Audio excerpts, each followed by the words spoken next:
Assalamualaikum teman-teman, kami dari kelompok 2, kelas 1A Keperawatan FPOK UPI akan memaparkan hasil diskusi kami terkait terapi komplementer yang ada di masyarakat. Nah, sebelum ke pemaparan, akan saya sebutkan anggota kelompok kami diantaranya adalah Rizkia Sukma Nurhaliza atau saya sendiri, lalu ada Mutiara Alia Zahra, Dinda Puput Purwanti, dan Dina Puspitasari.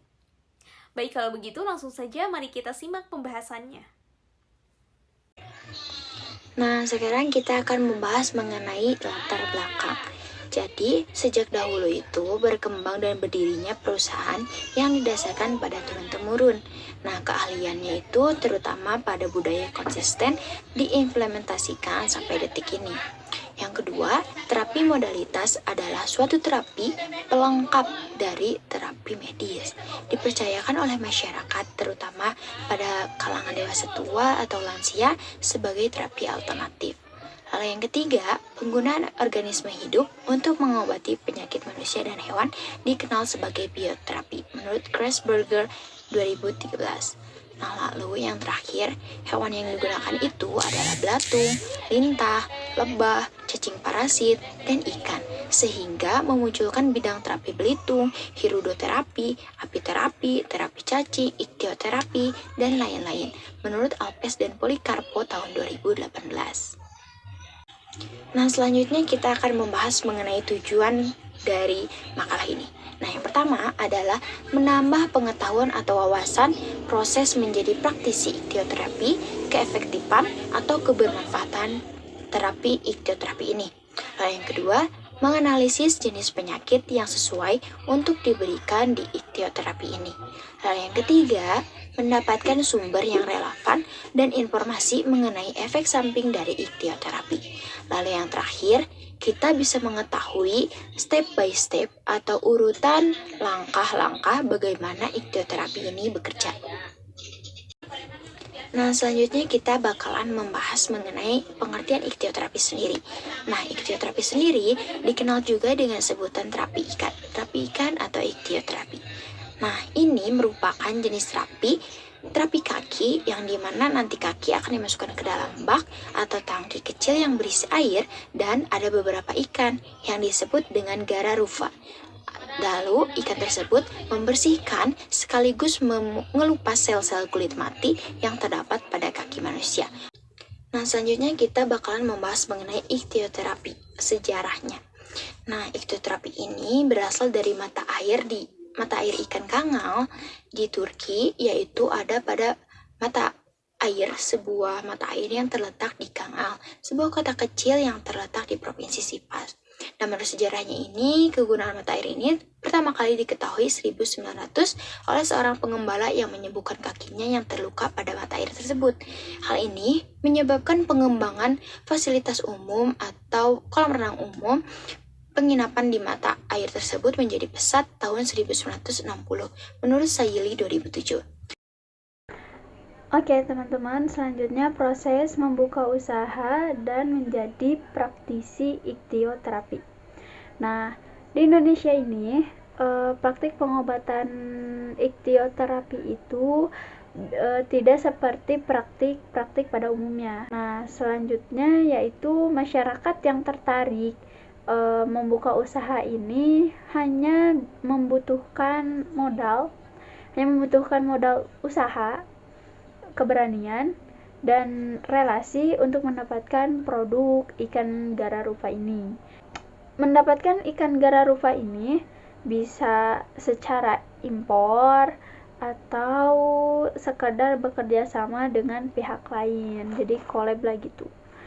Nah, namun sebetulnya pemerintah Indonesia sudah dari sejak tahun 2016 menerbitkan peraturan perizinan pendirian praktik terapi tradisional dalam Permenkes nomor 176 tentang penyelenggaraan pengobatan tradisional. Nah, selama pengurusannya, surat izin ini dilakukan secara gratis. Gitu, teman-teman. Selanjutnya, saya akan menjelaskan mengenai pengaruh dari terapi iktioterapi ini terhadap pasien yang melakukan terapi. Nah, iktioterapi ini memiliki banyak manfaat, terutama pada pasien yang memiliki squamate. Squamate itu adalah ketika terjadi penumpukan pada epidermis kulit yang menyebabkan kulit itu menjadi menebal. Nah, hal itu dapat diatasi oleh iktioterapi. Jadi, iktioterapi akan bermanfaat untuk penyerapan antioksidan dan juga mineral imunodulator yang akan memperbaiki penyakit pasien. Nah, selanjutnya adalah penyakit yang dapat ditangani dengan iktioterapi atau terapi ikan ini. Berikut contoh gambar penyakitnya.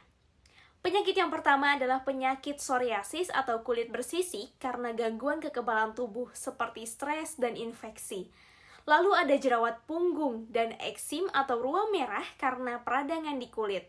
Ya, pada intinya iktioterapi ini diklaim bisa menyembuhkan berbagai penyakit kulit. Seperti itu. Baik teman-teman, selanjutnya saya akan menjelaskan mengenai efek samping dari iktioterapi ini.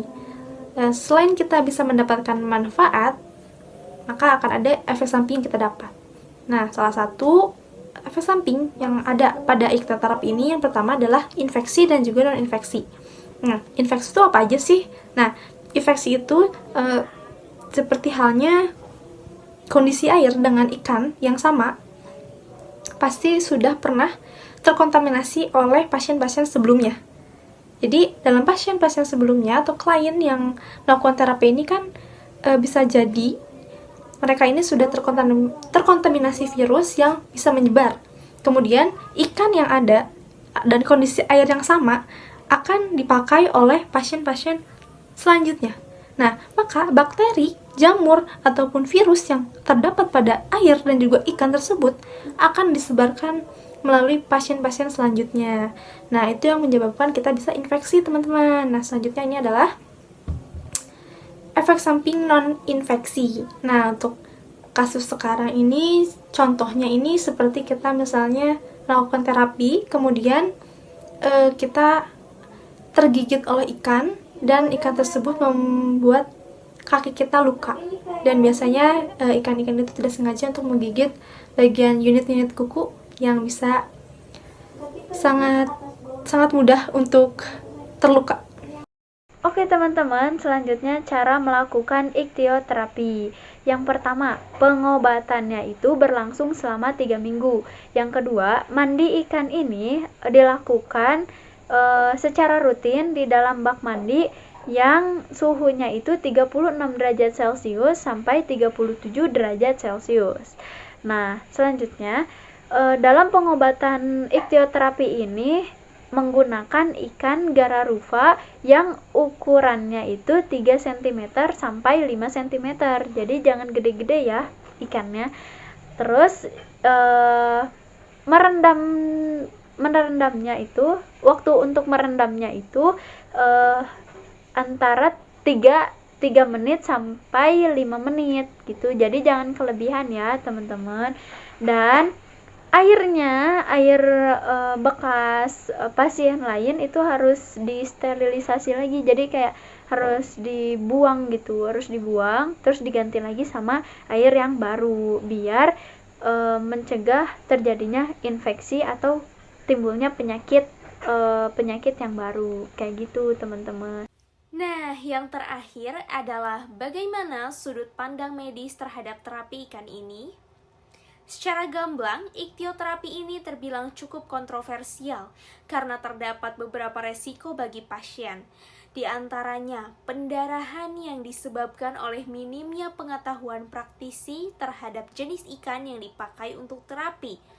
Karena pada dasarnya, ikan bernama gararufa yang benar untuk dijadikan sebagai terapi ini. Namun yang perlu kita ketahui, ada spesies ikan lain yang disebut Cyprinion microstomus yang terlihat sangat mirip dengan ikan gerufa namun memiliki gigi. Ini berarti jika seseorang praktisi tidak mengetahui jenis-jenis ikan untuk iktioterapi dan malah memilih ikan yang salah, dapat membahayakan pasien. Jadi kesimpulan dari sudut pandang medis, untuk iktioterapi ini tidak direkomendasikan dan untuk kondisi kesehatan terkait sebaiknya konsultasikan ke dokter terlebih dahulu untuk dicari alternatif pengobatan yang efektif dan aman. Baik teman-teman, presentasi dari kami dicukupkan sekian. Kurang lebihnya mohon dimaafkan, semoga pembahasan dari kami dapat dipahami dan bermanfaat untuk teman-teman mahasiswa semua.